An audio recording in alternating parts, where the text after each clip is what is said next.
আপোনালোক সকলোকে স্বাগতম জনাই আজিৰ মিনি ব্লগটো আৰম্ভ কৰিবলৈ লৈছোঁ। এয়া আৰম্ভণিতে আপোনালোকে দেখিছে যে এতিয়া হ'ল বৰ্তমান এয়া পকা তেতেলীৰ বতৰ।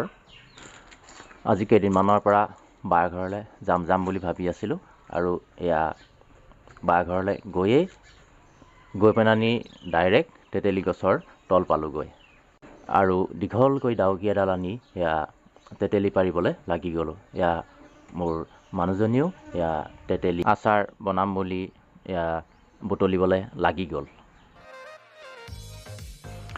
আৰু এইফালে চাওক গাইজ, আমাৰ গাঁৱৰে মানুহ কেইজনমানে এয়া আমাৰ ঘৰৰ বাৰীৰ পিছফালে থকা খাল এটা সিঁচি মাছ ধৰিবলৈ লাগি গ'ল।